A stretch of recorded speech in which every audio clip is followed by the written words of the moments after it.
โครงการนี้ใช้เงินของการที่เข้าก่อนจะได้บอกว่าที่ทำเรื่องในวันต่อการทำต้องมีการทำอยู่เรื่องการยกปรับเปลี่ยนของในการนี้ขอที่ผมทำสุดท้ายเป็นทางที่รูปนะครับการเงินมาของเราที่เราที่ได้ของเราทา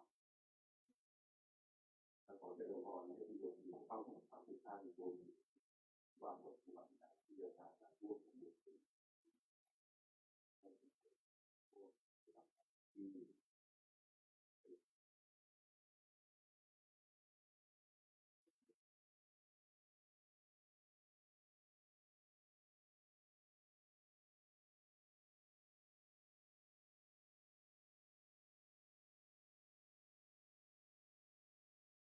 เหลือ1 2 3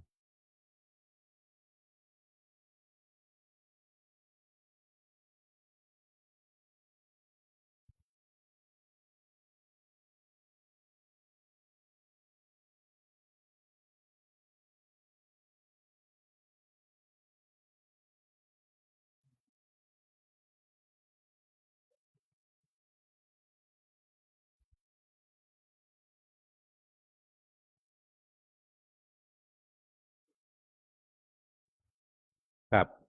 จากในวิหารในศาลาไม้สักผมขอประกาศเพิ่มเติมนะครับเนื่องจากวันนี้เป็นวันสำคัญทางพุทธศาสนาเป็นที่ทราบกันนะครับ เป็นวันมาฆบูชา มาฆบูชาก็มีทุกปี แต่ว่าเพลงพุทธที่มันตรงกับมาฆบูชาเนี่ยมันจะมีเนอะวันนี้มันเพลงพุทธนะครับพระมหาอุปคุตออกรับบิณฑบาตแต่เช้ามืดต่อหลายที่ในภาคเหนือเขาเนี่ยนะครับออกแบบบิณฑบาตตั้งแต่ตี 1ก็มีนะครับในสัมปตองเขาเนี่ยนะครับนึกคงเปาเนี่ยก็ยังมีนะครับ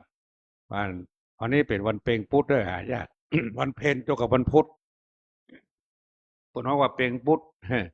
คนไทยบอกว่านะเพลงคือเพลนะครับพุทธก็คือวันพุธเพลงพุทธถ้าว่าเพลงพุทธก็หมายถึงว่าวันเพ็ญตรงกับวันเพ็ญตรงกับวันพุธนะครับวันนี้ถ้าไปจะตักบาตรพระมหาอุปคุตนะครับไปที่อันอุปคุตเด้อข้างหน้าวิหารนั่นนะที่อันศาลาหอส่งน้ำนะครับพาไปตั้งอุปคุตไว้ที่นั่นนะครับอุปคุตกระจาย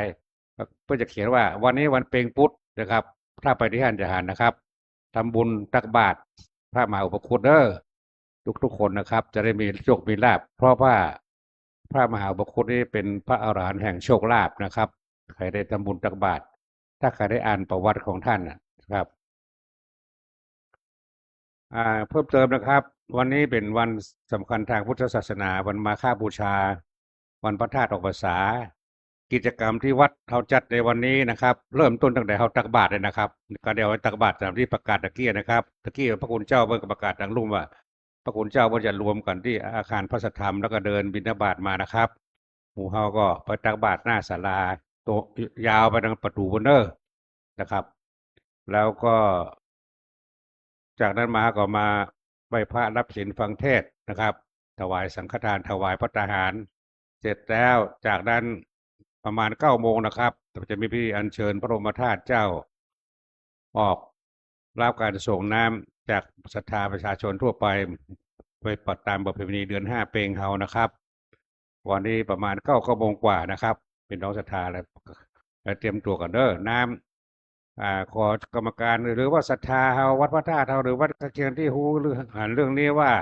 เอาส่งน้ำพระธาตุนะครับเขาบ่ได้เอาน้ำส้มปล่อยนะเอาน้ำบริสุทธิ์อย่างเกณฑ์ก็เอาน้ำส้มเอาน้ำดอกคำฝอยผสมน้อยๆให้มันเป็นสีเหลือง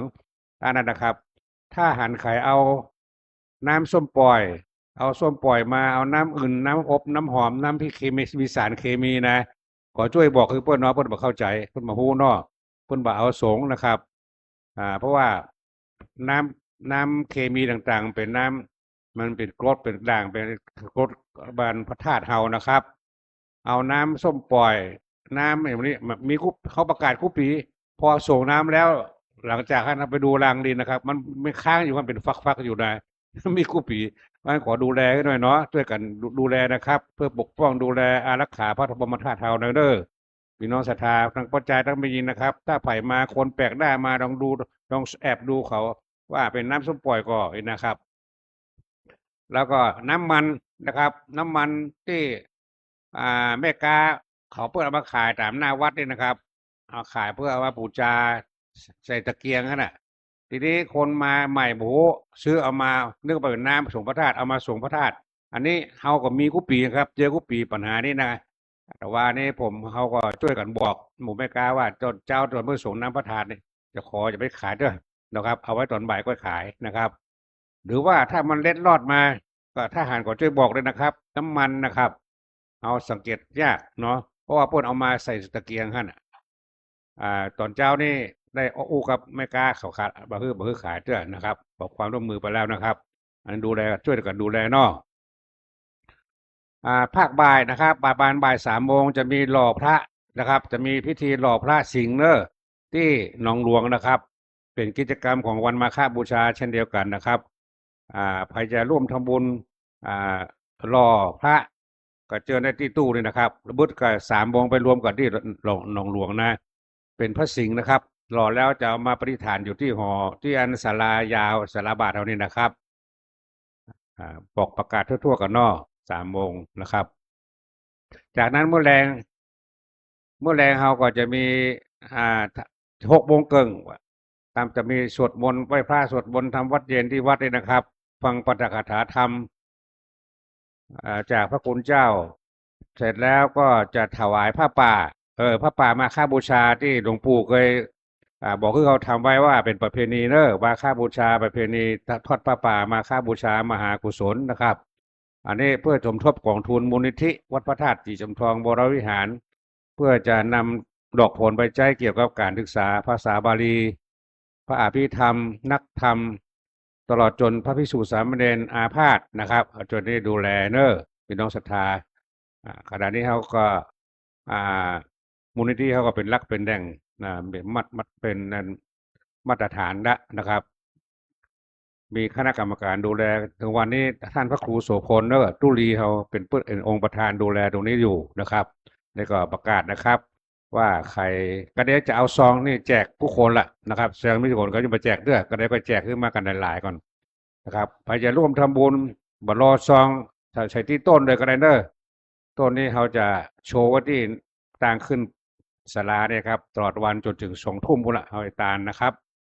ประกาศศรัทธามาร่วมหลังจากเขาทำวัดเย็นแล้วนะครับ ฟังปาฐกถาธรรมแล้วจะถวาย แล้วก็เวียนเทียนจบแล้วก็ปฏิบัติธรรมต่อนะครับ อันนี้เป็นกิจกรรมย่อๆของวันมาฆบูชา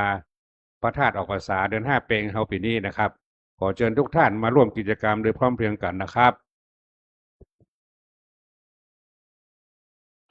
แถมอันหนึ่งอยากจะประชาสัมพันธ์คือพี่น้องศรัทธารับทราบว่าวัดเฮากำลังเปิดกิจกรรมปฏิบัติธรรมทุกวันเสาร์นะครับ วันเสาร์ผ่านมานี่เป็นวันเสาร์แรกละนะครับ มีประมาณ22 คนยังคิดว่ายังน้อยอยู่อยากจะได้สัก30-40นะครับช่วยพี่น้องศรัทธาประชาสัมพันธ์เด้อไผ่หมู่เฮามาก็ได้นะครับละอ่อนมาก็ได้เด้อเพิ่นเอาหมดนะครับละอ่อนประถมก็ได้มัธยมก็ได้นะครับ เฉพาะวันเสาร์บ่ได้นะบ่ายโมงถึงบ่าย4 โมงนะครับ มีพระอาจารย์วิปัสสนาเพิ่นมาสอนให้นะครับ คนเฒ่าก็เอาตั้งแต่ละอ่อนถึงคนเฒ่าล่ะนะครับ ผู้สูงอายุนะครับต่างประจายต่างไม่ยิงเด้อมากันไผมาบ่มีชุดขาว วัดมีฮื้อนะครับทางวัดจะจัดฮื้อชุดขาวมาปฏิบัติธรรมนะมาบอกเพิ่นนั่นมาวันแรก เอาบัตรประชาชนมาโดยต่อไปแต่ไม่ต้องเอามาก็ได้ แล้วก็มาแล้ว บอกว่า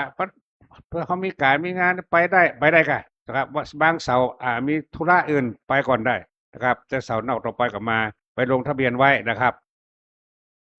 เดือนหนึ่งมี4 เตื้อมัน4 เสาร์4 เตื้อบ่ได้นะครับ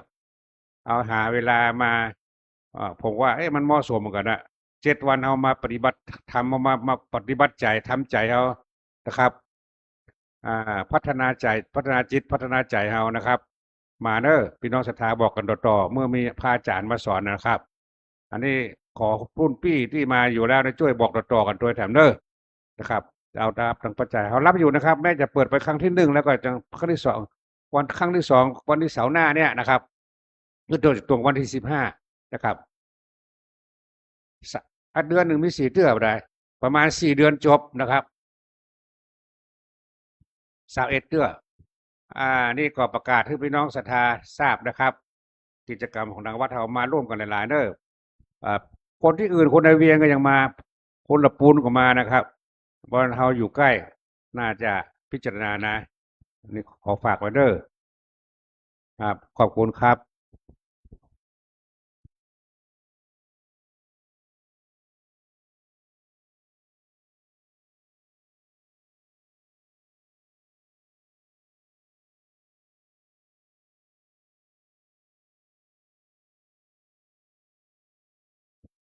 ครับ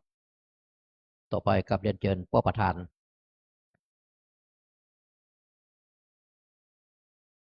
ครับเชิญพ่อกำนันบุญเลพุทธะครับโคสวีพายเทียนทูบเทียนบูชาพระรัตนตรัยครับขอเชิญนะครับเนอ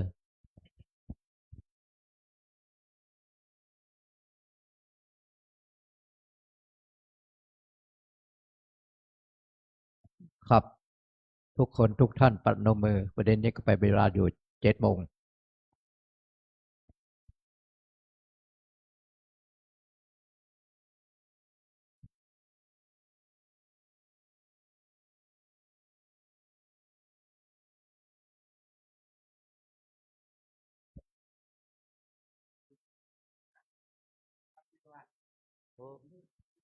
ลืมกันบัดเลย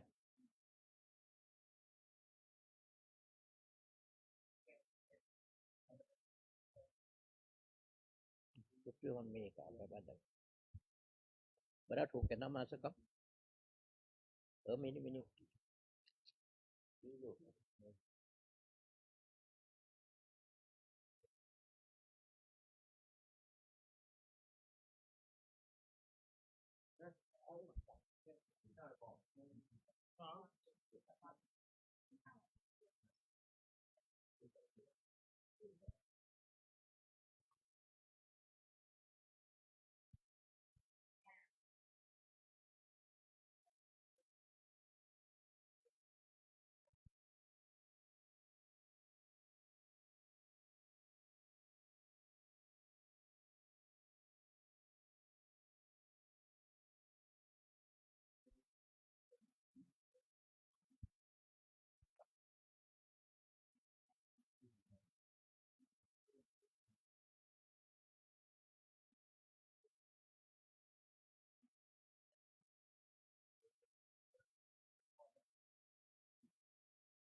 ครับ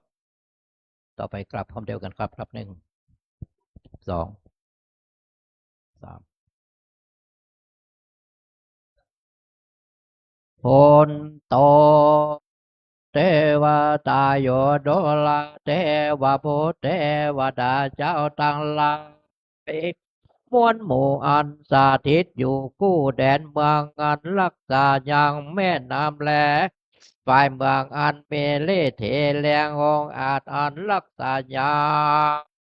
พระพุทธบาทพระธาตุและเจดีย์แต่เดิมมีว่าไว้อันโยจิมใครนิรันเตพระหากตั้งไว้เสือมาเมตังกลมพันแล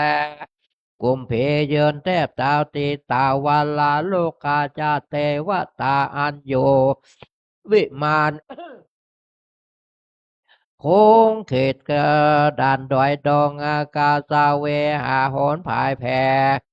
เชิงบนดานจ่าโตโลกเต้าสี่องค์การจอมซึ่งเจ้าพระอินตานบแนวนอมจึงตามภาษากายป่องแก้วพอเล็งโดแผ่วลอดนักนำลมจุ่มโปไปตามไตต่างนางหน้าไทยแม่ทอลานเนอันรักษายังปัทาเวพื้นแผ่นกว้างแห่งพระโสธาขออังเจิญต้านต่างลายจุงมาพาตาอนุโมทนาโจมจื่นยาวถึงบนตานแถมเตรียมมันลิเทโทนสาทานพระโคดมแฝงไฟฟ้าวนิลานดอนผู้คาขอหยอกอนโนมเหนียวตั้งวางเกี่ยวกับวันตาขออังเจิญต้านต่างลายจุงมาพาตาอนุโมทนาจิมโมลาสถาผู้ข้าตั้งหลายที่ได้มาทำบุญเฮือทานในทีคากาละวันเนนานจงจักมีเสียงแต่ดินเลโยสันเนสิโนวะละโพธิโมเลมลังสาเสนังมหาติงวิจัยโยสัมโปที่มาการเจงานันตัญญาโนโยโลกุตตโมตังปัญนามามิพุทธังตังปัญนามามิธรรมังตังปัญนามามิสังฆังสาธุสาโธโอกาสาพันเตข้าแด่พระเกียวเจ้าต่างสามและพระปัญจาราชตันนาพระเกียวเจ้าต่างหาจำพวกอันสถิตสำลานโยวัดวาอารามสถานตินเนเป็นตนเป็นเก้าเป็นประธานและสถิตสามล้านอยู่จันวาตาวะติงสาภกาพรมสวรรค์กัตเตวาโลกและอันสถิตสามล้านอยู่เหนือหนาจุมโปจุติจุแห่งจุตูนจุพระองค์ว่า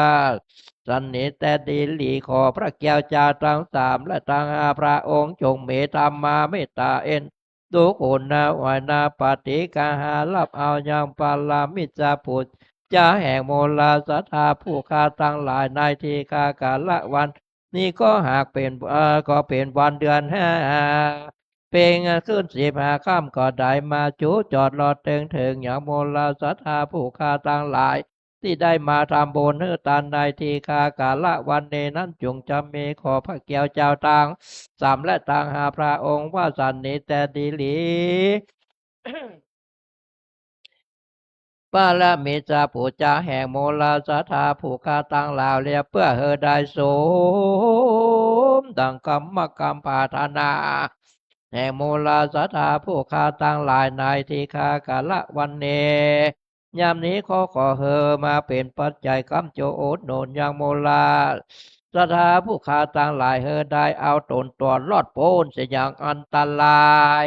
ตั้งหลายต่างๆนานาเป็นตนว่าเคาะปีเคาะเดือนเคาะวันเคาะยามเคาะเจ็บใครได้พญาเคาะโบโลกาตั้งหลายต่างๆนานาเพียที่โลกาเคาะอันใดที่ได้มาปรากฏบังเกิดกับตนตัวแห่งโมลาสัทธาผู้คาตั้งหลายแล้วก็ขอเฮอได้ระงับกับหายไปในทีคากาละวันนี้เคาะอันใดที่ยังบ่ได้มาปรากฏบังเกิดกับตนตัวแห่งโมลาสัทธาผู้คาตั้งหลายก็อย่าได้มาปรากฏบ้างเกิดแถมสังเยื่องแถมสักประการแถมซ้ำปอสองตั้งแต่มาหุตันละยามนี้ไปนาขอเฮอโมลาสถาผู้คาตั้งหลายจงจำเริญไปโดยอายุปีอายุเดือนอายุวันอายุยามอายุวันนะสุขปัลลปักก็ไปโดยจุกปีจุกเดือนจกวันจกยามไปใจขอเฮอได้เอาตนตัวตั้งไว้อยู่กำโจยังวันละพุทธศา ศาสนาขององค์พระสัมมาสัมพุทธเจ้าและองค์พระมหาจีนาทัตเจ้าไปจนเสียงจีละการยืนยาวนั้นนักนั้นจงจักมีแจ้งแต่ดิลีอีตังโนอากิตุปะบุภาลาจาตานังสาโทโอตานา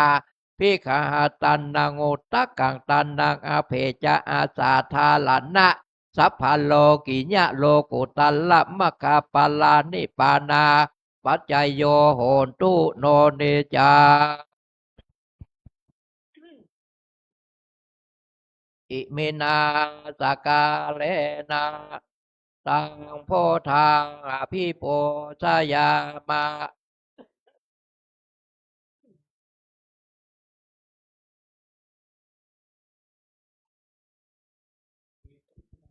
สกาเลนะ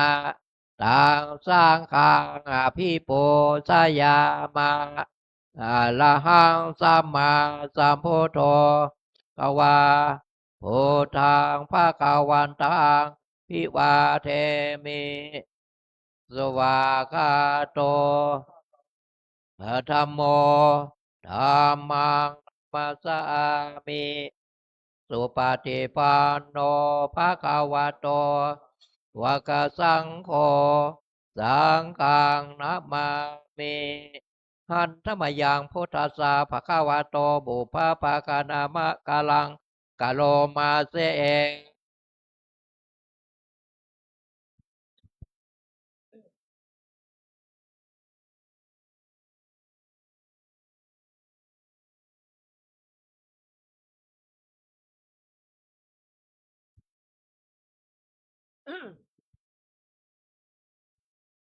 ตัสสะ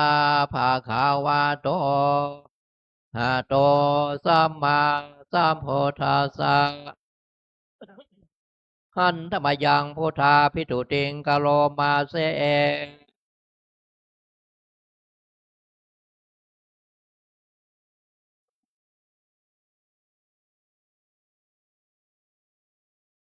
ปันโนสุขโตโลกาเวโทอานุตตาโลโพลิสาธรรมสารเทสาทาเทวมโนสานังโทภะคะวาโยมาโลกังสาเทวกังมาลากังสาพรามกังสาสามานาพรามเนงปาชังสาเทวังสนังปะเวเทเสโยธรรมังเทเสเสยเทกันอนังมาเตกัลยาณังโยชานากัลยาณังวาลาปาลิปุนังปาลิสุทางพระมจาริยังกาเสเสธรรมหังภะคะวันตัง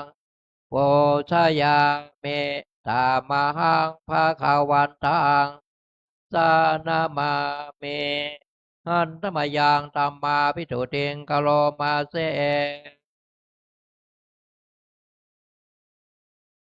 ภะคะวะตาธัมโมสันเทติโกอากาลิโกอิปัสโอปะนายิโกปัจจตังเวทิตาโพเวนโยเอธัมมังธัมมังอภิปูชยามิมังธัมมังศิลาสานามามิอันธรรมยังสังฆาภิตุติงกะโลมาเส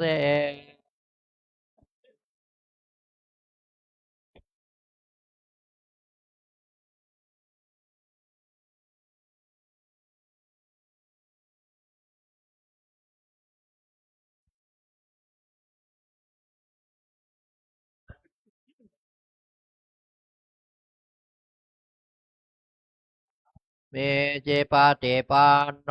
ภะคะวะโตสาวกสังโฆยะทิทางจตาเลโปเลสายุคาเนอัฏฐะสัพพุคาลา เอสะภะคะวะโตสาวกสังโฆหุนายโยปาหุนายโยทักขินายโยสริการณิโยอนุตตลังปุญญเกตังโลกัสสะธรรมหังสังฆังขังศิลาสานามามินะโมตัสสะภะคะวะโตอะระหะโตสัมมาสัมพุทธัสสะนะโมตัสสะโตอะระหะโตสัมมาสัมพุทธัสสะโมตัสสะภะคะวะโตอะระหะโตสัมมาสัมพุทธัสสะพุทธังสารนังคัสสามิธัมมังนังคัสสามิสังฆังสารนังคัสสามิทุติยามตุติยามเปธัมมังสารนังคัสสามิทุติยามสารนังคัสสามิตติยามเปพุทธังนังคัสสามิตติยามเปธัมมังสารนังคัสสามิตติสังฆังสารนังคัสสามินะโมพุทธายะนะโมพุทธายะนะโมธัมมายะนะโมสังฆายะนะโมยะนะโมธัมมายะนะโมสังฆายะปัมมาโนอัปปะมะโนธัมโมอัปปะมะโนสังโฆอัปปะมะโนพุทโธอะโนธัมโมอัปปะมะโนสังโฆพุท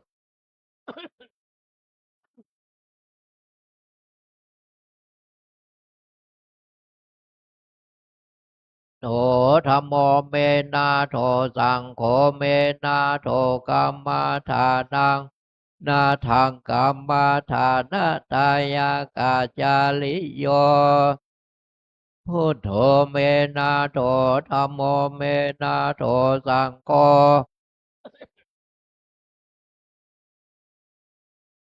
ทานาตายากาจาลิโยเมนะโธ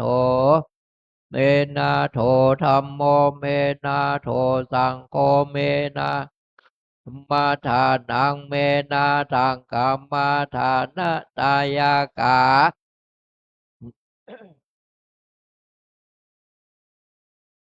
สติกัมมาทานังยะจามิพุทธาโนสติกัมมาทานังเมพันเตหัมพันเต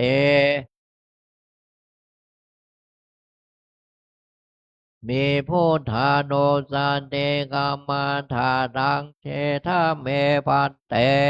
หัมพันเต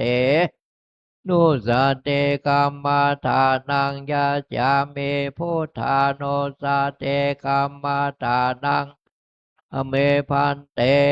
หัมพันเตปิเตอุปาจาระสัมมาเทง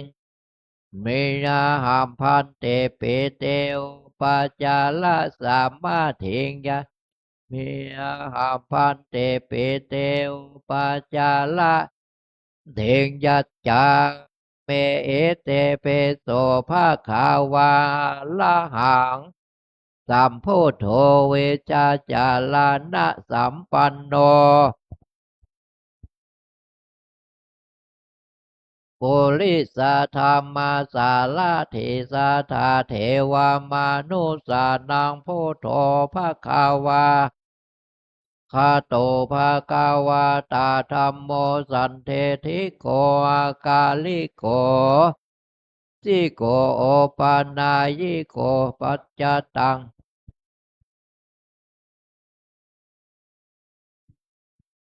ภะคะวะโตสาวกสังโฆสุปฏิปันโนภะคะวะโตก็สังโฆยะปฏิปันโนภะคะวะโต กาสังโฆสามิเจปาติปันโนภะคะวะโตสาวายะทิทางจัตตาลิโพเลสายุคาเนอาทะโพเลลาเอสาภะคะวะโตสาวกสังโฆอาหุนายโยปาโหนายโยนายโยอัญชะเลกาลานิโยอนุตตลังเขตังโลกัสสาเทอาเทเอมาสาเมงกายเยเกสาโลมานาขาโจมังสังนาหาโลอาเทอาเทเมจังวะกังอาทายังยากานางกิโล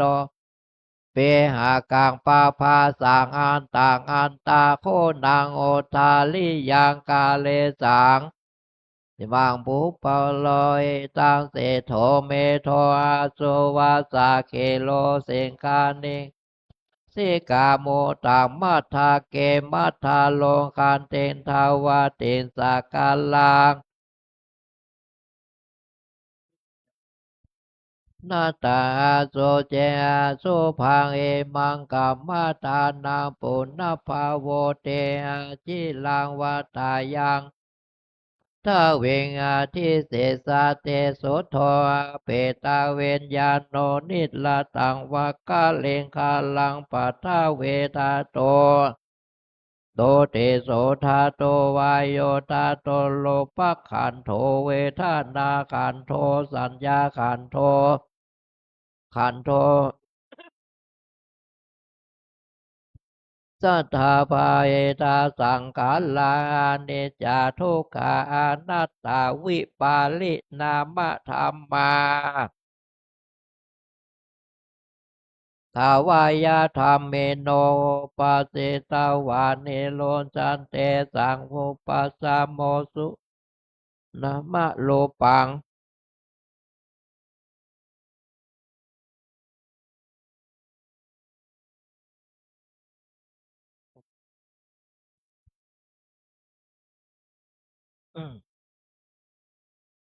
อันนี้จังวัฏสังกัลลาอุปาดาวายาธรรมิโน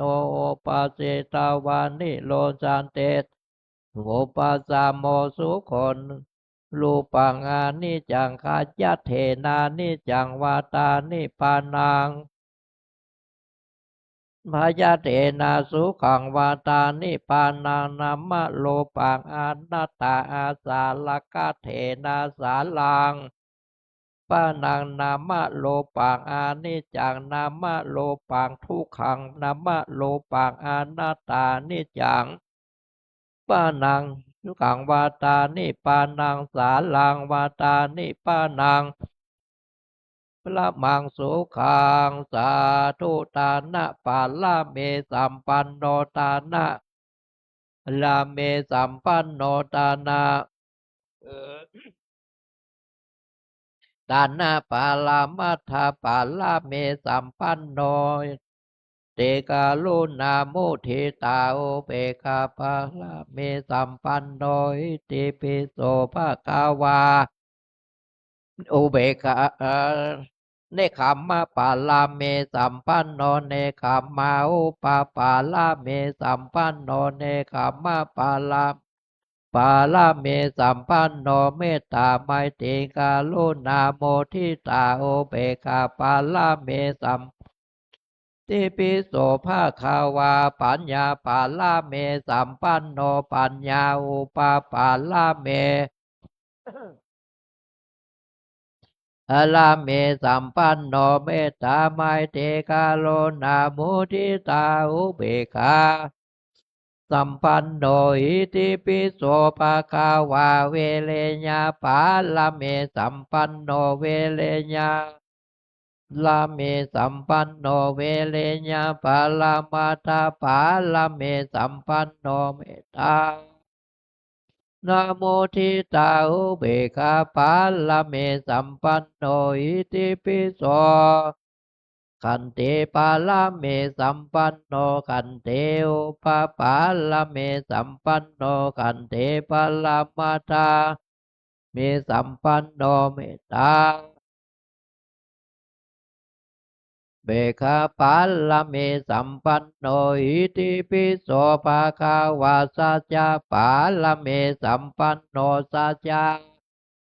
ละเมสัมปันโนสัจจะปาลามัตถะปาละเมสัมปันโนอุเบกขาปัลละเมสัมปันโนอิติปิโสภะคะวะ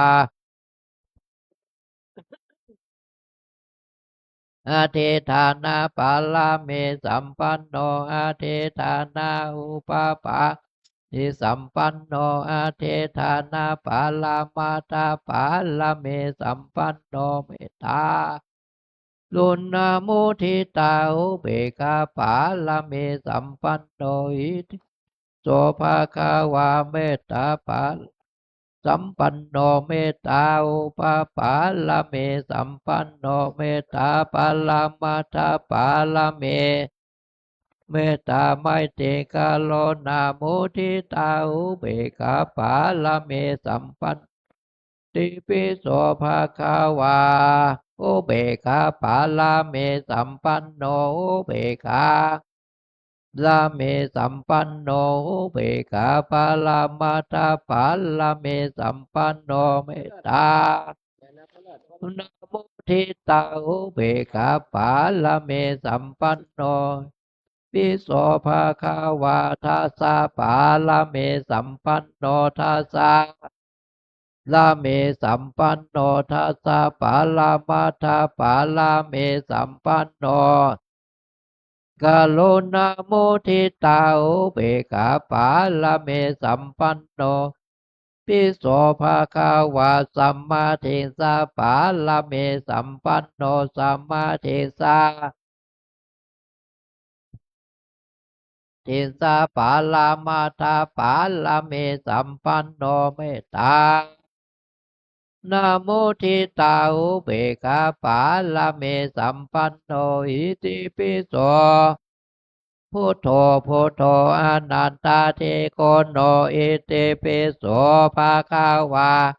ติปิ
ใส่บาตร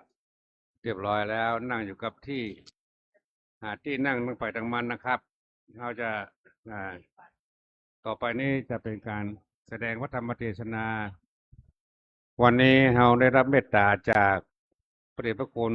ท่านเจ้าคุณพระสุวรรณเมธีด็อกเตอร์เจ้าอาวาสวัดเฮานะครับ แล้วก็รองเจ้าคณะจังหวัดไปเป็นองค์แสดงพระธรรมเทศนาโปรดเฮาเนอร์ศรัทธาไปฟังกันต่อไปนะครับอยู่ในอากาศสงบนะครับ นิ่งนะครับ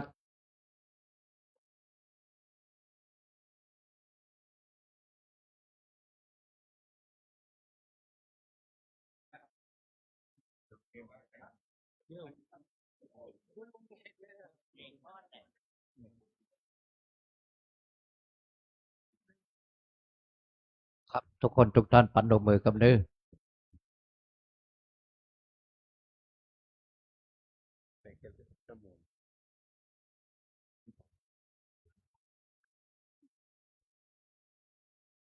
กลับต่อไปกลับพร้อมเดียวกันครับกลับหนึ่ง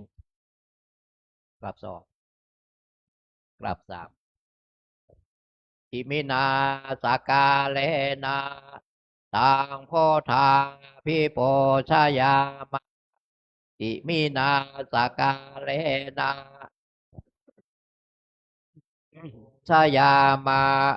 อิมินาสกาเลนะตังสังฆังอภิโปชยามะอะระหังสัมมาสัมพุทโธภะคะวาพุทธังภะคะวันตังอภิวาเทมิสวากาโตภะคะวตาธัมโมธัมมังนามัสสามิสุปฏิปันโนภะคะวะโตวากสังโฆ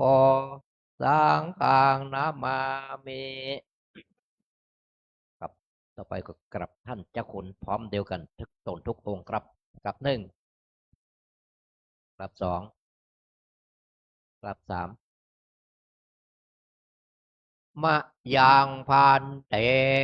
เตสาละเตนะสาหะปัจจาศีลานิยาจามาตุเตยามเปมะยังพันเตติสาละเตนะสาหะปัญจศีลานิยาจามาตาเตยามเปมะยังพันเตติสาละเนนะสาปัญจศีลานิยาจานะโมตัสสะภะคะวะโตอะระหะโตสัมมาสัมพุทธัสสะนะโมตัสสะภะคะวะโตอะระหะโตสัมมาสัมพุทธัสสะนะโมตัสสะภะคะวะโตอะระหะโตสัมมาสัมพุทธัสสะนะโมตัสสะภะคะวะโตอะระหะโตสัมมาสัมพุทธัสสะนะโมตัสสะภะคะวะโตอะระหะโตสัมมาสัมพุทธัสสะนะโมตัสสะโตสัมมาสัมพุทธัสสะพุทธังสรณังคัจฉามิ โอทังสารนังคัจฉามิ ธัมมังสรณังคัจฉามิ ธัมมังสารนังคัจฉามิ สังฆังสรณังคัจฉามิ สังฆังสารนังคัจฉามิ ตุติยัมปิพุทธังสรณังคัจฉามิ โตเตยัมปิพุทธังสารนังคัจฉามิ ตุติยัมปิธัมมังสรณังคัจฉามิ โตเตยัมปิธัมมังสารนังคัจฉามิ ตุติยัมปิสังฆังสารนังคัจฉามิ โตเตยัมปิสังฆังสารนังคัจฉามิ ตติยัมปิพุทธังสารนังคัจฉามิ ตติยัมปิพุทธังสารนังคัจฉา ต มิ ติยัมปิธัมมังสารนังคัจฉามิ ตเตยัมปิธัมมังสารนังคัจฉามิ ตติยัมปิสังฆังสารนังคัจฉามิ ตเตยัมปิสังฆังสารนังคัจฉามิ ปานาติปาตาเวระมณีเสขาปะตังสมาธิยามิ ปานาติปาตาเวรมณีสิกขาปะทังสมาธิยามิ อะตินนาตานาเวระมณีเสขาปะตังสมาธิยามิ อาทินนาทานาเวรมณี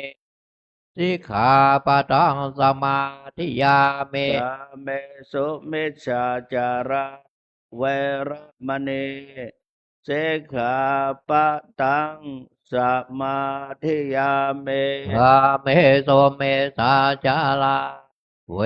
รมณีสิกขาปะทังสมาธิยามิ มุสาวาตา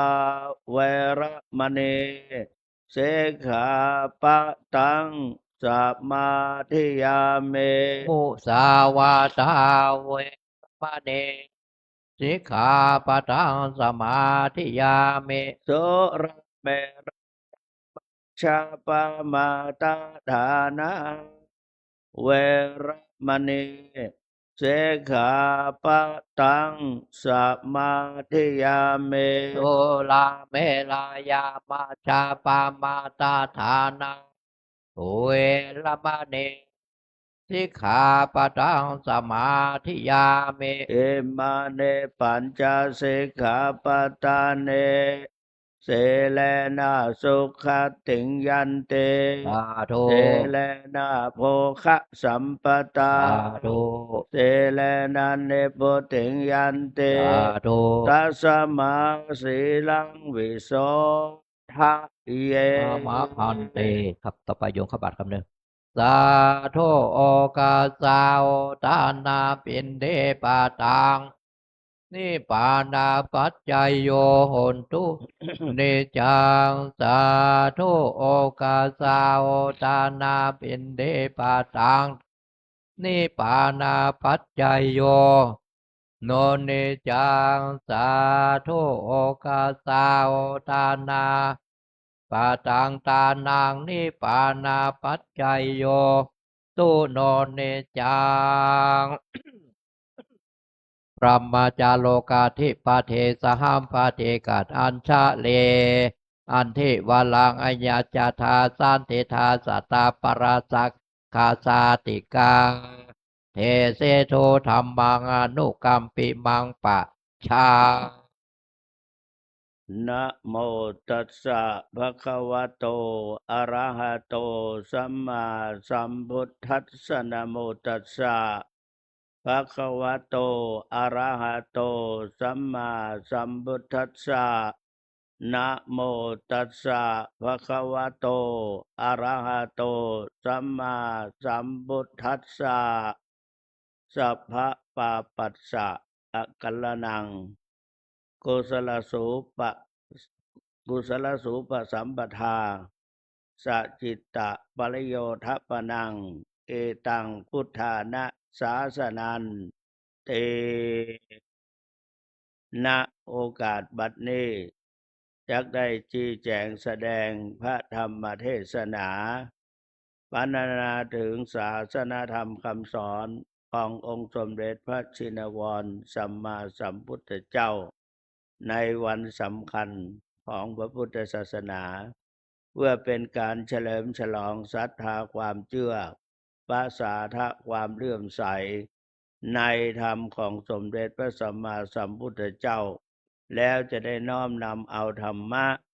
มาเป็นหลักสำหรับประกอบกับการดำเนินชีวิตประจำวันตามสมควรแก่เวลาเนื่องด้วยในวันนี้เป็นวันสำคัญในทางพระพุทธศาสนาวันหนึ่ง จะถือว่าเป็นวันแรกก็ได้ถ้านับเป็นเดือนลำดับเดือนเพราะว่าวันนี้ถือว่าเป็นวันที่ประกอบด้วยองค์สี่เรียกว่าจาตุรงคสันนิบาตเป็นวันประกอบด้วยองค์สี่ประการคือประการแรกก็คือเป็นวันที่พระจันทร์เสวยเลิกมาฆะ วันนี้เป็นเดือนกุมภาเรียกว่ามาฆะเลิกพระจันทร์เสวยเลิกเป็นว่าเป็น15 ค่ำสมาตรงกับวันเพ็ญปุตเลยเป็นวันสำคัญที่พระมหาอุปคุตเป็นพระอริยบุคคลหรือเป็นพระอรหันตาเข้านิโรธสมาบัติแล้วก็ออกจากนิโรธสมาบัติพี่น้องพุทธศาสนิกชนตั้งเหนือเขามีความตื่นเต้นกันมันเมินไหนจะมาปะเหตุสักเตื้อวันมาเป่งปุดมาจับวันมาฆะอย่างนี้หลายวัดหลายวาจัดการใส่บาตรตั้งแต่พุทธตี 3 ตี 4 หรือว่าประมาณที่หนึ่งก็มีแห่นเพิ่นประดับประดาว่าตกแต่งก็ว่าเพิ่นจะเตรียมตั๋วใส่บาตรมหาอุปคุตประการที่สองเป็นวันที่พระสงฆ์1,250 องค์มาประชุมกันโดยไม่ได้นัดหมายมาประชุมกันต่อหน้าเบื้องหน้าพระพุทธเจ้าโดยไม่ได้นัดหมายประการที่สามท่านเหล่านั้นล้วนเป็น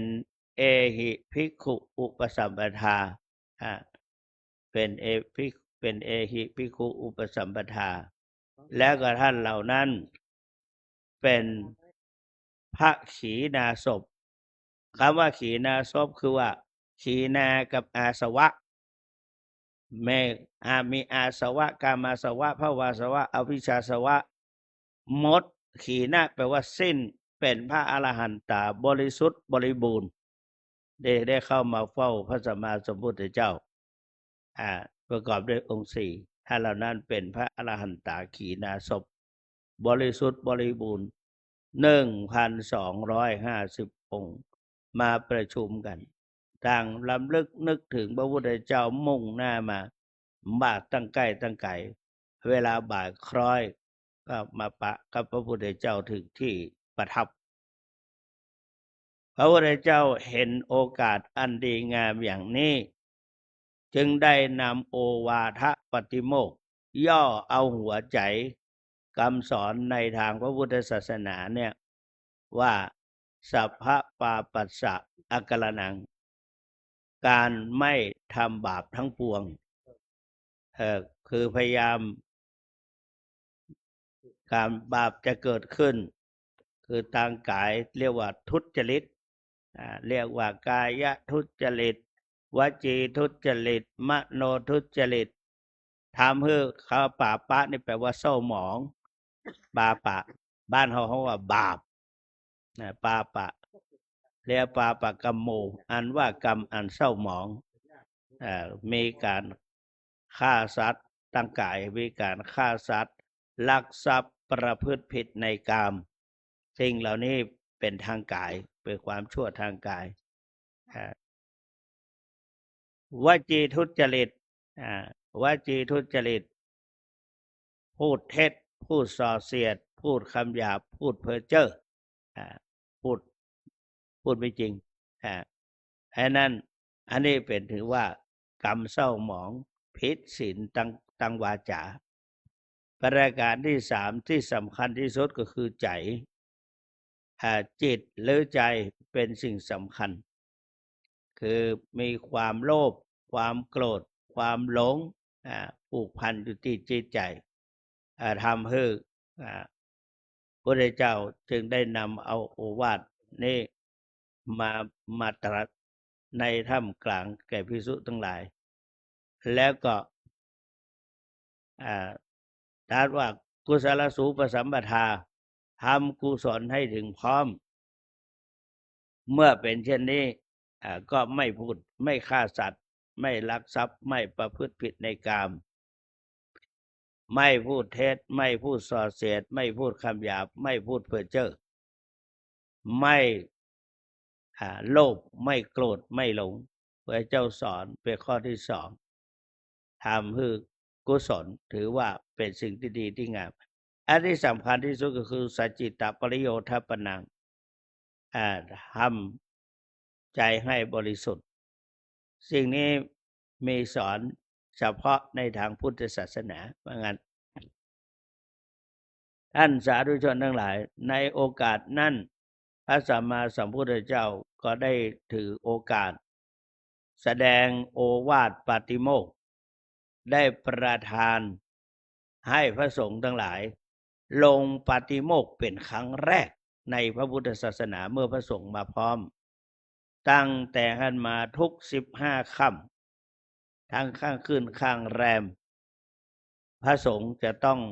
ลงปาติโมกข์ฟังปาติโมกข์ลงอุโบสถ ฟังพระปฏิโมกข์สำรวจตรวจดูข้อวัดปฏิบัติ จะต้องลงทุกรูป เว้นไว้แต่อาพาธมาบ่ได้แต่ก็ยังมีน้ำใจฝากฝากผ้าสังฆาไปพ่องฝากเขาเรียกว่านำฉันทะความพอใจ ดีอกดีใจที่พระสงฆ์บ่ละบ่เว้นข้อวัดปฏิบัติ ถือว่าเป็นสิ่งสำคัญลงอุโบสถเนี่ยเป็นพระภิกษุจะต้องลงอุโบสถมีพระอรหันตารูปหนึ่ง ได้มาสำรวจตรวจดูว่าเรามีอาสวะสิ้นแล้ว ยังจะต้องไปลงปฏิโมกข์อยู่หรือนะถ้าคิดบ่ได้แต่ว่าท่านไปอยู่แต่ท่านสำรวจตัวเก่าพระสัมมาสัมพุทธเจ้าเสด็จเปล่งคือเป็นรัศมีประดุจไปนั่งอยู่เบื้องหน้าบอกว่าถ้าบ่ไปนี่ต้องไปถ้าไม่ไปวันต่อไปข้างหน้าจะมีภิกษุผู้ที่ขี้เกียจเอาอ้างว่าเป็นตนเองเป็นผู้บริสุทธิ์เป็นอรหันตาภิกษุผู้มีปราศจากหิริไม่มีความละอายเพิ่นว่าอย่างนั้นจะได้ถือโอกาสว่าตัวเองนั้นเป็นอรหันตาแล้วเป็นพระขีณาสพแล้วไม่ต้องไปลงอุโบสถหรือจะทำเพื่อภิกษุทั้งหลายที่ขี้ค้านต่างๆแต่อ้างอย่างนี้ยังเกาะพระพุทธศาสนาเกาะบัตั้งอยู่ได้นานเพราะฉะนั้นท่านก็ไปที่จริงท่านจะไปอยู่แล้วแต่ท่านคิดไม่ได้คิดไปเพราะฉะนั้นตั้งแต่นั้นเป็นต้นมาพระสงฆ์ก็ลงปฏิโมกข์วัดพระธาตุสีจอมทองของเราพระเดชพระคุณหลวงปู่ลงให้พระสงฆ์ลงอุโบสถฟังพระปฏิโมกข์ตลอดปีคือทุก15 ค่ำต้องไปพระสงฆ์ทุกรูปก็ต้องไปอย่าอ้างอย่างนั้นอย่างนี้บ่ได้เว้นแต่เจ็บป่วยอาพาธไปบ่ได้ไปบ่ได้ก็ไปประชุมกันดังนั้นในวันนี้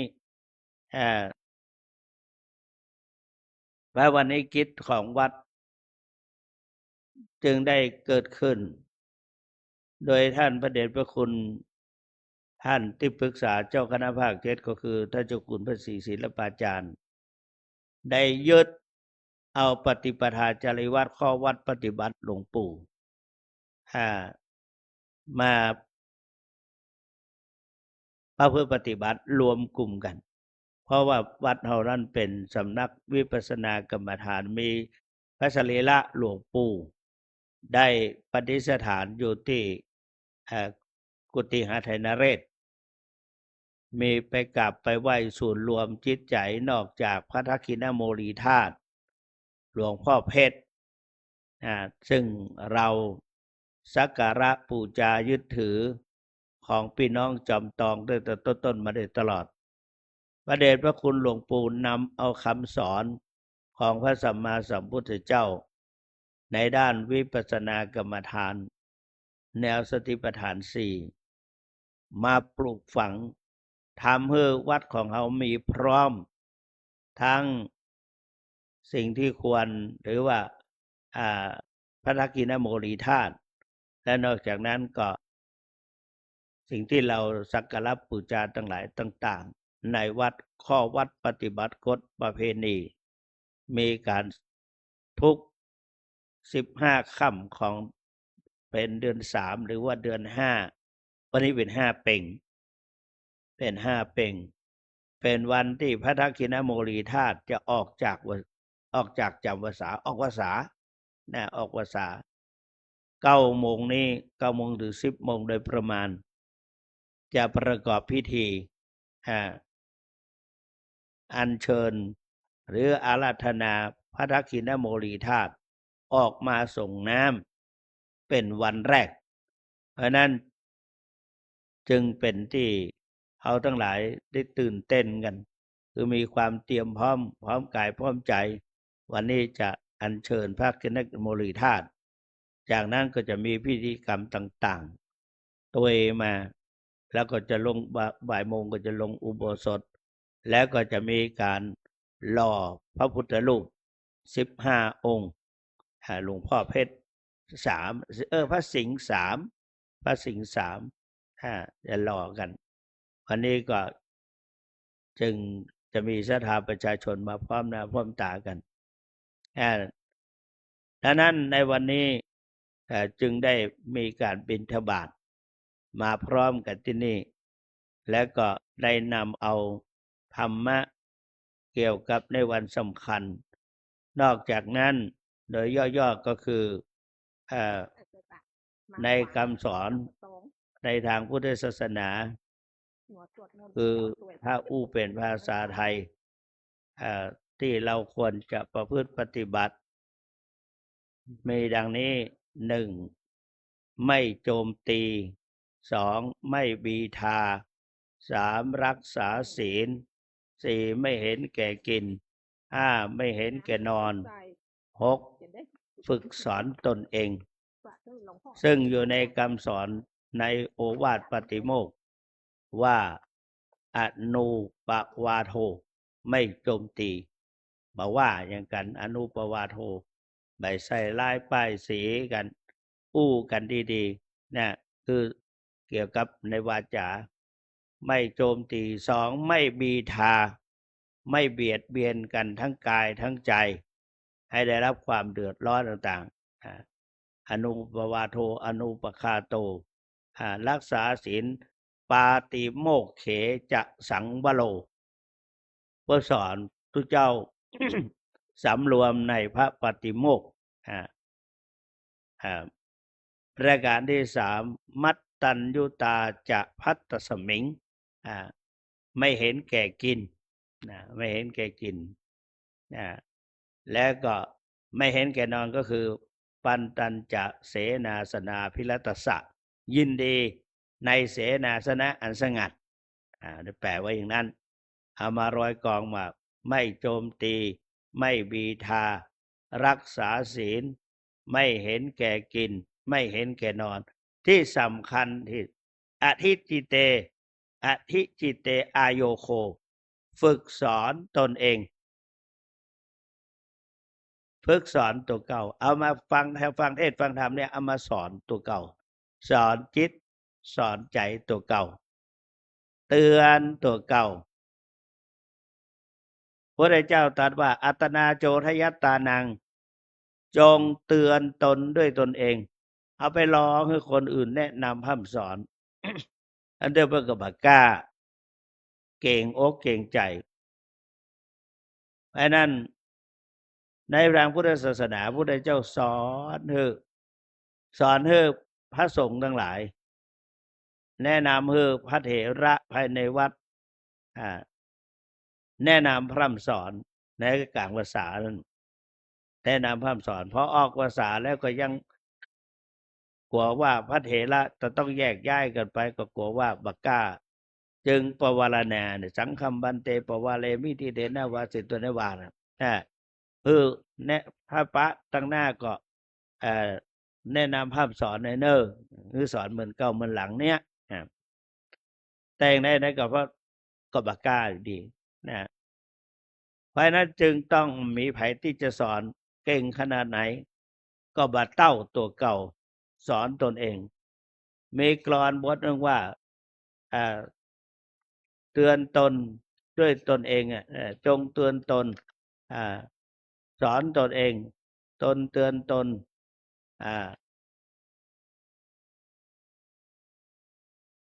ลืมไม่เหี้ยนะเตือนตนด้วยตนเองคือมันมีใครที่จะสอนเอาเพราะนั้นต้องเตือนตัวเก่าตลอดมีสติหลวงปู่สอนว่าต้องมีสติสติประสานตนเตือนตนด้วยตนเอง สอนตนเองด้วยตนเองพิจารณาตนเองอัตนาโจตยตัง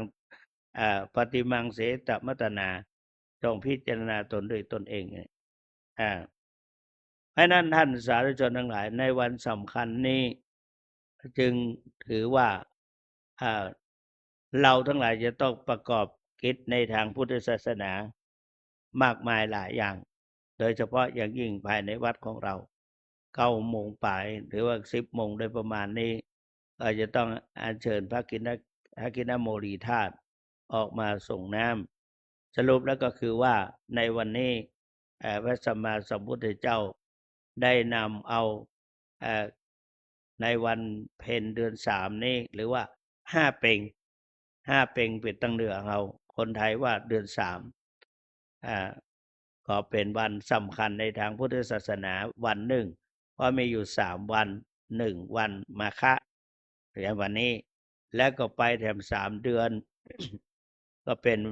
วันเพ็ญเดือน6เป็นเดือน8 เพ็งก็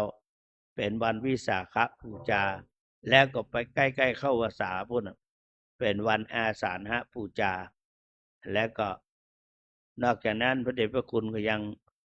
หลังจากวิสาขะไปทำ8 วันหรือ7 วัน8 วันนั้น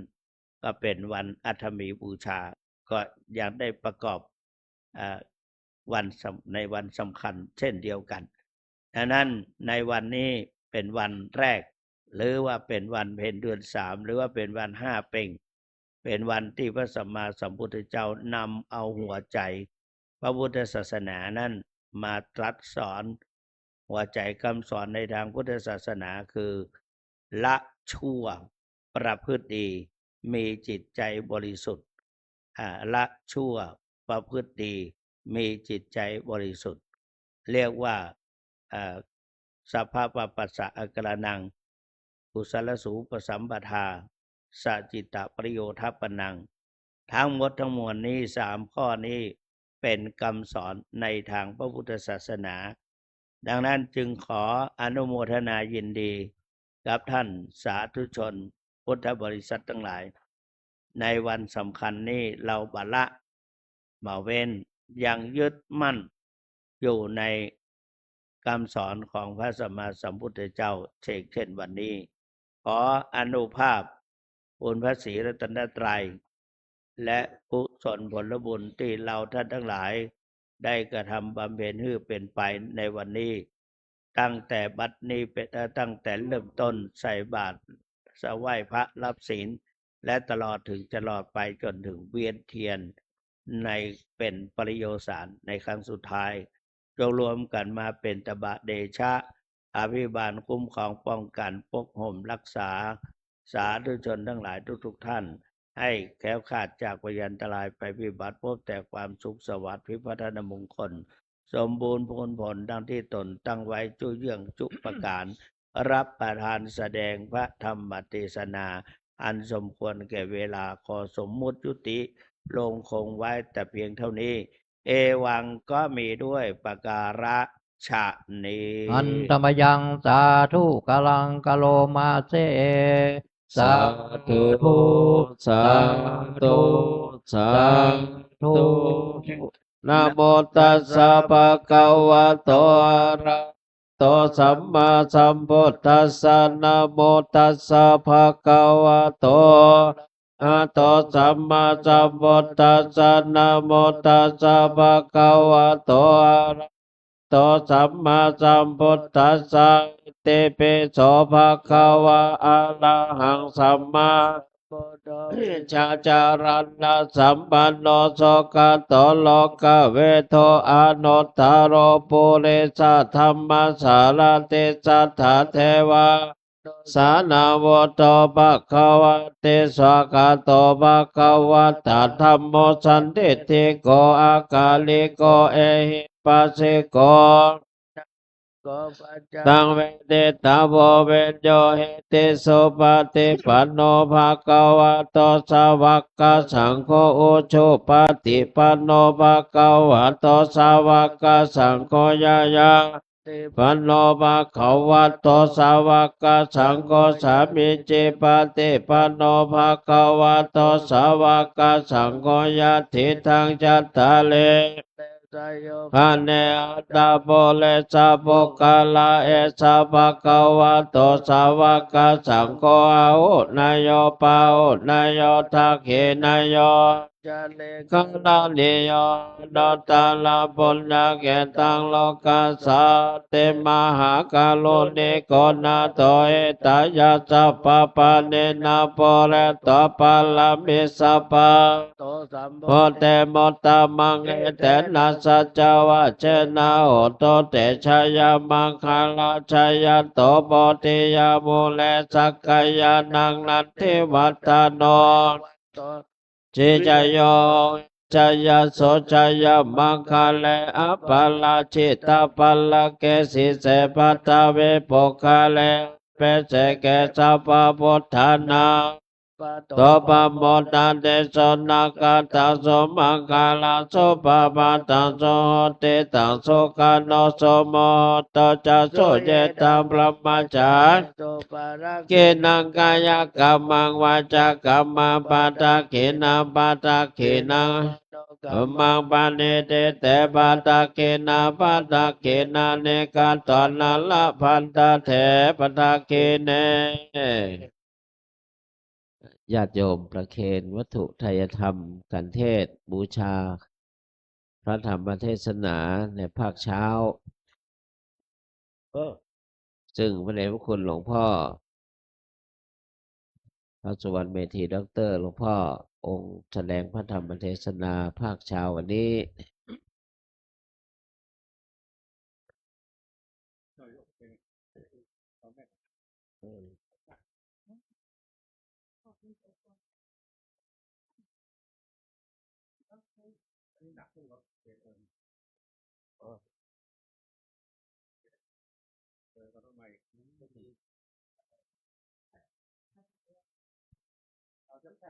แม่มาเลย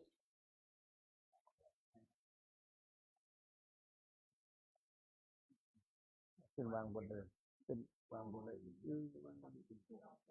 เออใช่ใช่วันนี้เลยว่าจะสั้นๆเอาไว้ที่สิ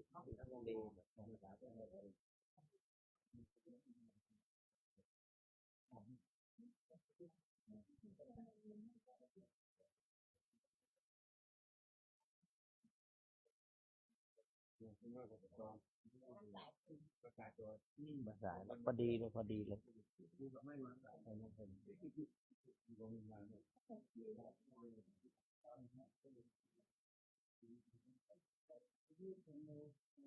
เปิดไว้ดูเลย แล้วถวายตู้เรียนถวายตู้เรียนเสียนี่อันนี้ตู้เรียนเสียว่ะอันนี้สองตู้เรียนอันนี้สองตู้เรียนสีตู้เรียน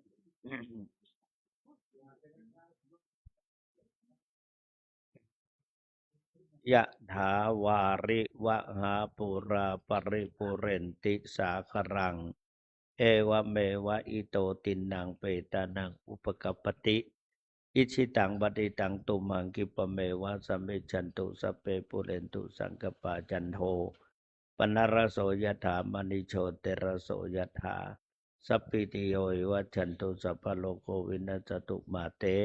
ภวะตวันตรายโยสุขีติขายุโกภวะ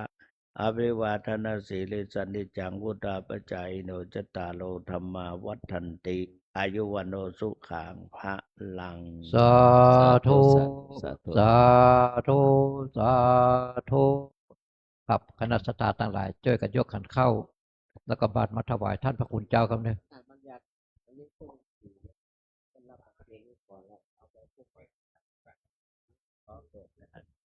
แบ่งเป็นสองส่วนนะเอาหนึ่งเอามูลนิธิสองเกี่ยวกับหล่อพระแบ่งเป็นสองส่วน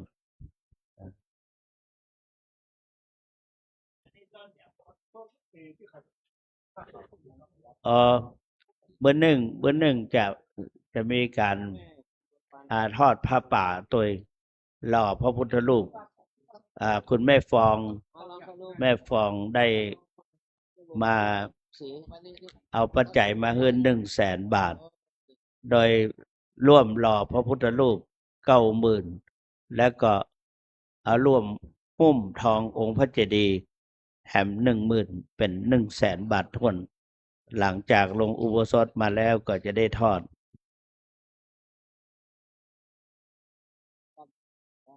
เสือแล้วก็นี่มันจะเอาไปลงบนอยากจะโบ้ของบ้านน้ำใจเสียเอาตะพุดแม่เอาตะพุดแต่เพิ่งอายุคนเดียวจุดแบบวันหลังวันแรกแล้วแม่เด้อแม็กโอ้นักเดินเดี๋ยวก็ลงหนูขอโทษเดี๋ยวก็ลงเจ้าบาทขึ้นมาได้แล้วไหนพ่อแม่ฝากไว้เมื่อกี้ตรงนี้ลูกเอาไว้ไว้ลูกแม่แล้วก็ลงมาว่าเราสักครู่มาว่าเราสักครู่ขยับไปพุทธที่เกิดเราจะร่วมบุญวัดแหละคือเรื่องพ่อหลวงพ่อบุญก็ไปให้ภาษาแล้วว่าบุญไม่ยอดสักครู่บอจะชื่อรอนั่นอยู่รอพ่อแม่นี่พ่อแม่สักครู่ไม่อยู่เพราะว่าเมื่อกี้การไม้ต้องมาทะลุการ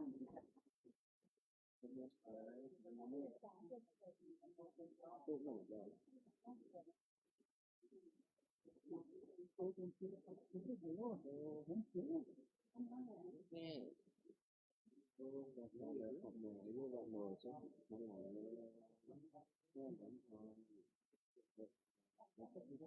มาคือว่าจะเราสื่อด้วยแก่ที่จะรู้จักจากผู้เรียนที่หนึ่งการบอกว่าเราต้องจะไปทำในเรื่องเรื่องเรื่องใช้เรื่อง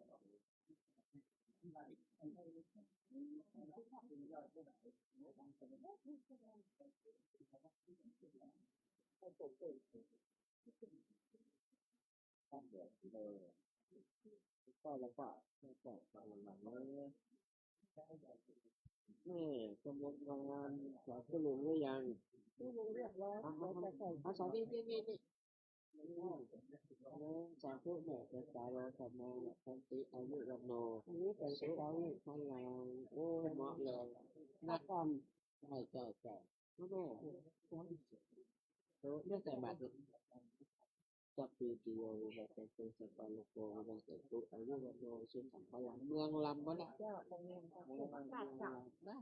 ต่างเราจะบัดเน่เราแค่ใส่เสื้อขอรับว่าขอรับโอ้ไ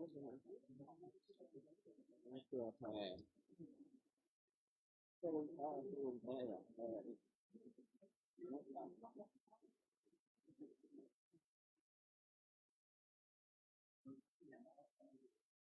งั้นวันนี้ถวายหลวงพ่อสายต้น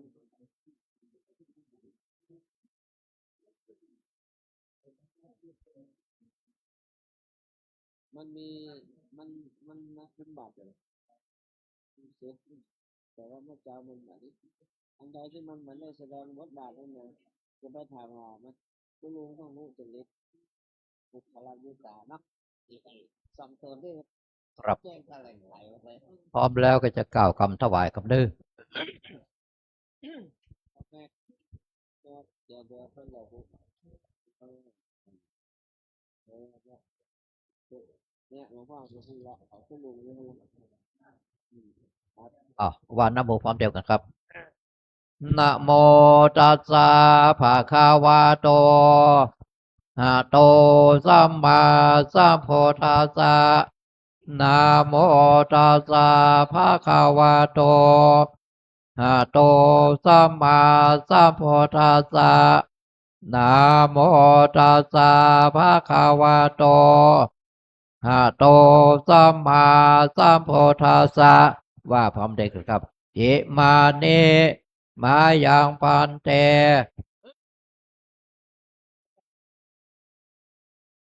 ภิกขุสังฆาสะ โอโนชยามะสาธุโนพันเตภิกขุสังโฆอิมานิภัตตานิสัปปาลิวาลานิปฏิคันหาตุอามากังคาลตังหิตายะสุขายะข้าแด่พระสงฆ์ผู้เจริญข้าพระเจ้าทั้งหลายขอน้อมถวายภัตตาหาร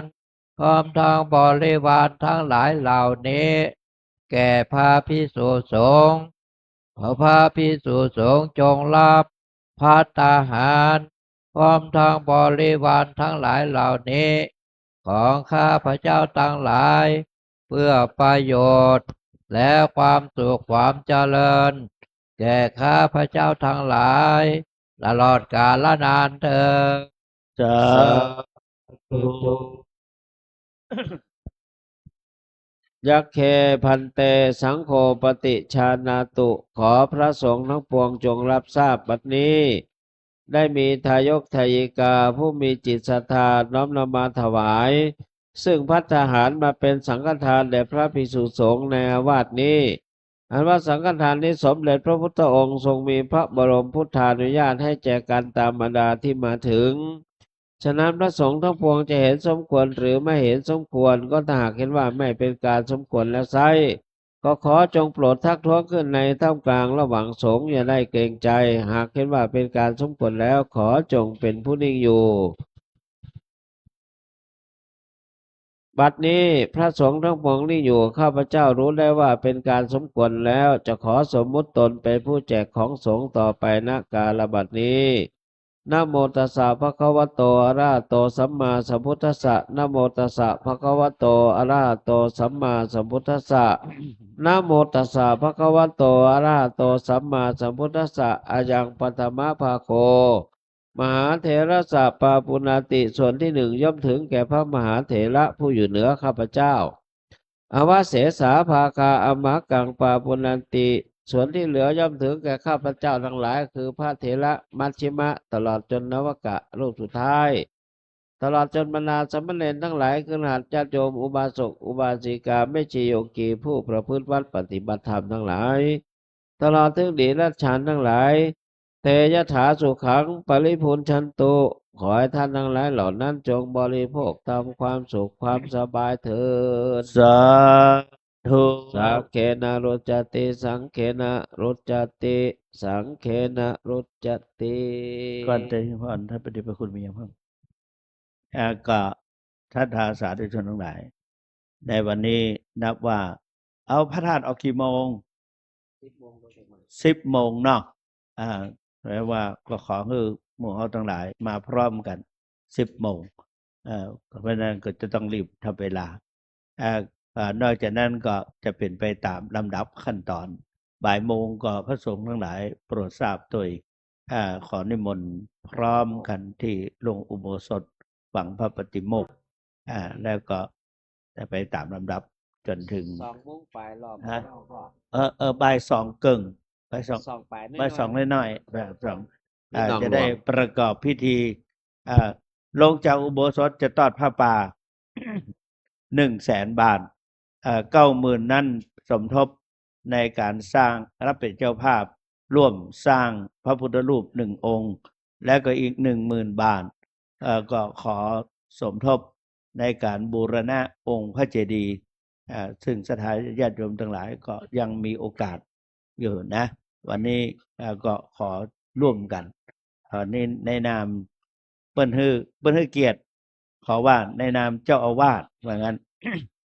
มาปัจจัยมามอบเพิ่น100,000 บาท คือแม่ฟอง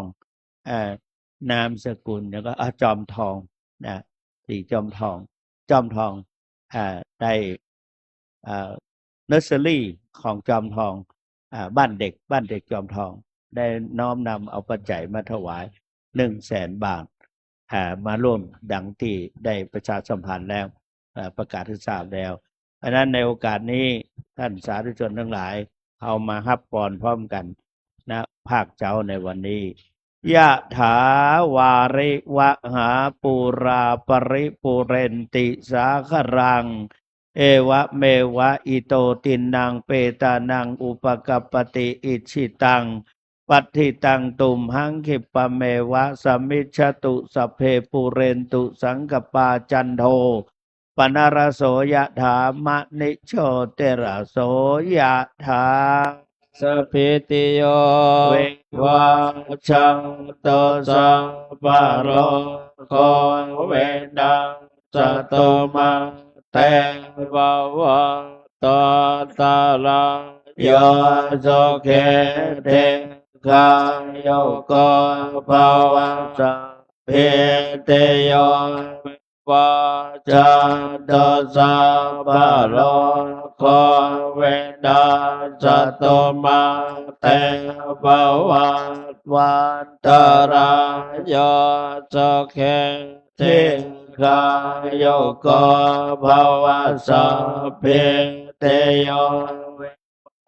ชันโตสั สั พ พ พะ พะ โร โรโควินัสตุมาเตภวัต วันตรายโยสุเขเท เทกายโยโกภวะอภิวาทนาสิเลสเนจังวุฒาปัจจายเย โน โนจัต ตั ตาง โรธรรมังวันทาเตอายุวันโนสุขัง ภา ลัง โยโท โทวัตโตเตโนวันนาโทปะเตวะ นา นา โท โท สุขาส สะ ต ตังตังเมตังเวโสขังโสอะเตกาจเตอาโย ทัตตวา ภาลังวันนังโสกันจะปฏิปันดาโตเทกาโยยัสสวะ โอเตย ยาดายาโตปะปะจเตเต โยวัต ตะโกตันนาวาตะโกเสเลวาตะโกยัสสวะตะโกปะลาวะตะโก สุขาวะตะโก สุขาวะตะโกโหตุสัพพะตังโตกะโลขะพยังเวตาโสกะสัตตโชปังดาวังเดกาอันตรายาเวเวนาสัตตจัตเตชะสังสยะเสเตทานังลาภังโสเทภะขยัง สุขัง พั พั ง ง นังสิเลอังโยจาวันโนจะพอขาวเทจยาสวังสัตวังสัจ จะอา โยจะเจวะเสเทภาวะตุเตภาวะตุสัพพะมังคลังลากังตัสสะวะเดวะตังสัพพะพุทธังโนภาเวนัสสังโสติภาวะตุเตภาวะตุสัพพะมังคลัง ลาขันตสัพพะ ปะเตตังสัพพะธัมมังโนบังเวนัสตังโสเทภาวะเตภาวะโตสัพพะมังคลังขันโตสัพพะเทวตังสัพพะสังฆาโตปังเวนัสตังโสเท ภะวะโตเต พยังสาธุกะลังกะโลมาเสสาธุสาธุสาธุครับต่อไปขอเชิญทุกท่านนั่งสมาธิเจริญภาวนาต่อไปครับ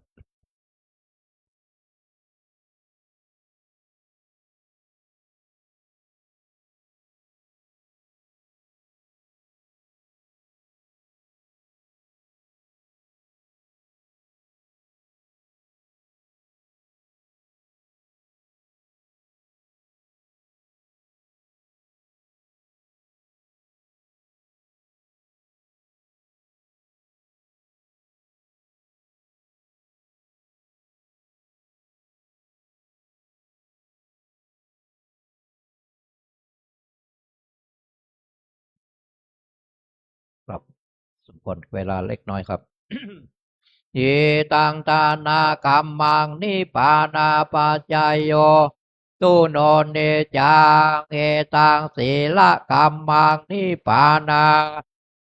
โหนตุโนเนจังเอตังภาวนากัมมังนาปัจจายโยโหนตุโนเนจังยังกินเจ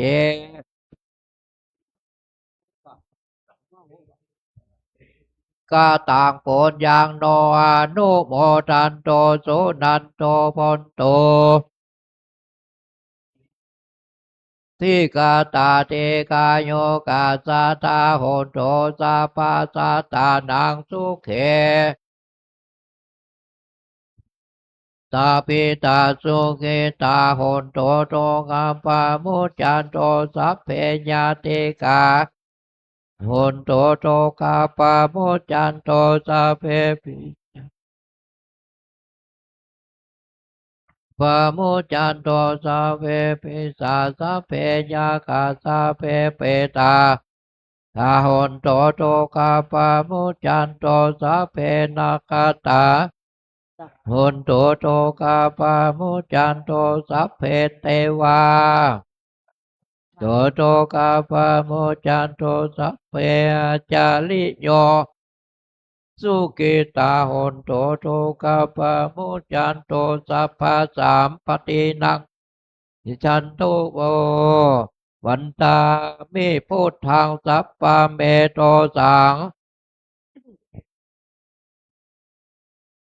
สัพพะเมโตสังฆามาตาเมวันเตวันตามิสังขังสัพพะ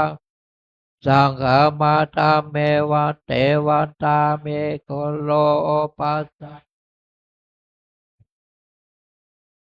กามาตาเมวันเตวันตา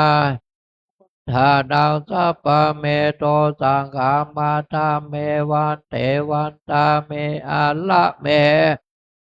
มายังสัพพะ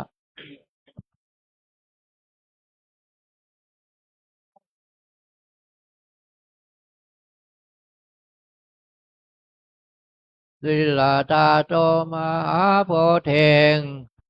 ปัสสกาลาสัตตานันทาโลเกเทวาโลเกภูเกจัมโพติเปลังกาติเปสัทธาตุโยเกสัทธาตุโยละหันตโยเจติยังกันทาโกติงจัตโตลา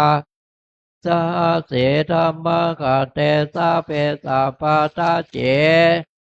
หังวันตามิสัพพะโสครับต่อไปกับวันตาลูกเหมือนหลวงปู่แล้วก็ท่านเจ้าคุณทุกตนทุกองค์ครับวันตาเมพันเตสาปังอาปาลาตังกามาตาเมมายังกาตังปนยังสามินากาตังปนยังไม่หังตาตาพังสาธุอนุโมทาเม ขออนุญาตกล่าวแทนพระเถระตั้งแต่อดีตจนถึงปัจจุบันภิกษุสงฆ์ทุกรูปทุกตนว่า จัตตาโลธรรมาวัฏันติ อายุวันโนสุขังพระลัง สาธุสาธุสาธุ ครับกล่าวกำลาพร้อมเดียวครับอันตทาเนมายังพันเตคัจฉามาพาหุกิจามายังพาหุกาลนิยายสถานิตุมเหกาลังมัญญทา สาธุพันเตสาธุพันเตสาธุพันเตปอนครับเนอะสัพพิติโยวิวัสสันโตสัพพะโลกโควินัสสโตมาเตภวะตนตรายโยสุขีทีฆายุโกภวะอภิวาตนาสิริจันิจังวุฒาปจายโนจตาโลธรรมาวัฏันติอายุวันโนสุขังปะลังขับเจริญทุกคนครับ